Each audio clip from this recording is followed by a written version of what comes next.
បងប្អូននេះទឹកតែម្ដងថ្មីមិញហ្នឹងហុយសោះហើយបើសោះមិនស្របបងប្អូនអាចមើលខ្លួនឯងបានមើលតាមជាក់ស្ដែងណាកុំឲ្យថាអូខេខ្ញុំចេះតែជំរាបជូនឥឡូវមើលតាមជាក់ស្ដែងខ្លួនឯងស្រស់មិនស្រស់ទឹកតម្លាក់ពីលើឡានមិញក្រុមហ៊ុនទឹកយកមកឲ្យបងប្អូនឃើញទេបានប៉ុណ្ណឹងសម្រាប់ថ្ងៃនេះកម្រាលទៀនម្ចាស់ដើមស្រស់ឬមិនស្រស់បងប្អូនតាមជាក់ស្ដែងបងហើយកម្រាលទៀនម្ចាស់ដើមប្រភេទស្រស់ទឹកតែមកដល់ថ្មីបងប្អូនបានឃើញវីដេអូនេះហើយដែលចង់បានប្រភេទស្រស់ឆាតមកឥឡូវបានស្រស់ថ្មីរើហ្មងហ្នឹងហើយបានតែប៉ុណ្្នឹងឯងបងប្អូនកម្រាលទៀនម្ចាស់ដើមណាហើយមិនមែនមានតែប្រភេទស្រស់មួយមុខទេណាបងប្អូនណាមានស្រស់ក៏មានស្ងួតក៏មានប្រភេទត្រាំស្រាប់ក៏មានជាជំរើសរបស់ពុកម៉ែបងប្អូនចង់បានមួយណាក៏បានមានណា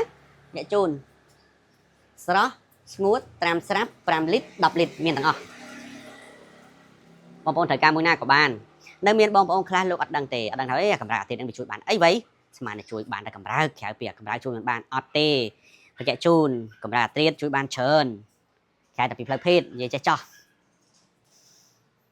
ហើយបងប្អូនបើប្រើរបស់គេអត់ទទួលបានផលមិនជាទីគាប់ចិត្តណាមកងាកមកសាកល្បងជាមួយកម្រើកត្រៀតមកចាស់ដើមប្រភេទស្រស់នឹងម្ដងណោះនឹងឲ្យសាកមើលប្រភេទស្រស់តែវាបានផលប៉ុណ្ណាឬតែផ្សាយឬតែអួតបើចង់ដឹងថាវាប្រកែមិនប្រកែពិតឬមិនពិតសាកល្បងទាំងអស់នេះបងប្អូនបើអត់សាកមិនដឹងថាកម្រាលទៀនហ្នឹងវាត្រូវវាសមប្រកបជាមួយនឹងអាក្រាក់បងប្អូនហើយកម្រាលទៀនទៅណាជួយបានច្រើនណាក្រៅតែពីផ្លូវភេទហើយមួយទៀតអាចហូបបានទាំងបងបរោះនិងបងស្ត្រីហើយជួយដូចជាបញ្ហាខ្សោយតម្រងនោមទាស់នោមតឹងនោមពពុះនោមញឹកនោមសល់នោមកាហាយផ្សាអីត្រូវមួយទៀតអាចបានជាមួយនឹងហាមដៃហាមជើងស្ពឹកដៃពឹកជើងអាសែសោះអស់កម្លាំងវិលមុខស្វាំងភ្នែកហូបបានបងប្អូនឃើញទេនេះបែបហ្នឹងណាបងប្អូននេះកម្រាលទៀនម្ចាស់ដើមពិតប្រកបណាខ្ញុំបញ្ជាក់ជូនហើយកម្រាលទៀនម្ចាស់ដើមលេខវេលុយមានតែមួយទេ061ណាខ្ញុំបញ្ជាក់ជូនកម្រាលទៀនម្ចាស់ដើមមានតែមួយលេខទេសម្រាប់លេខវេលុយណា061 58 98 58 061 58 98 58ខ្ញុំបញ្ជាក់ជូនហើយវាជួយបានច្រើនណាស់បងប្អូនអើយស្មានមិនលក់វិលមុខស្វាំងភ្នែកអាសែសោះអស់កម្លាំងហាប់ដៃហាមជើងស្ពឹកដៃពឹកជើងកាហាយពិបាកក្នុងការបន្ទោបង់ត្រូវបងប្អូនណាអញ្ចឹងរាល់ព័ត៌មានបន្ថែមរាល់ព័ត៌មានឬក៏រាល់ចម្ងល់ទាំងឡាយរបស់ពុកម៉ែបងប្អូនតាក់ទងជាមួយនឹងកម្រាលទៀនម្ចាស់ដើម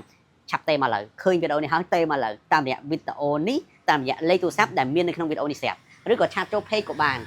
បច្ចុប្បន្ននៅក្នុង YouTube ក៏មានបងប្អូនណានៅក្នុង YouTube ក៏មានដែរអរគុណច្រើនសម្រាប់ពុកម៉ែបងប្អូនដែលគាំទ្រកម្រាលទៀនម្ចាស់ដើមកន្លងមករហូតមកដល់បច្ចុប្បន្នបើគ្មានការគាំទ្រពីសំណាក់ពុកម៉ែបងប្អូនហើយខ្ញុំជឿជាក់ថាមុននឹងពុកម៉ែបងប្អូនគាំទ្រលុះត្រាណាកម្រាលទៀនម្ចាស់ដើមនេះអាចជួយបងប្អូនបានណោះបើសិនជាកម្រាលទៀនម្ចាស់ដើមអត់អាចជួយបងប្អូនបានទេក៏មិនមានការគាំទ្រដែរខ្ញុំជឿជាក់ 100% គឺបែបហ្នឹងមុននឹងគេគាំទ្រលុះត្រាណាតែយើងអាចជួយគេបានមុននឹងពុកម៉ែបងប្អូនគាំទ្រលុះត្រាណាតែកម្រាលទៀនម្ចាស់ដើមនេះអាចជួយបានជាមួយនឹងចំពោះពុកម៉ែបងប្អូនខ្ញុំជឿជាក់បែបនេះអរគុណមែនតើទោះជាយ៉ាងណាក៏នៅតែអរគុណសម្រាប់ពុកម៉ែបងប្អូនដែលបាន comment ដែលបាន share ដែលបាន like ជាមួយនឹងកម្រាលទៀនម្ចាស់ដើមអរគុណច្រើនអរគុណ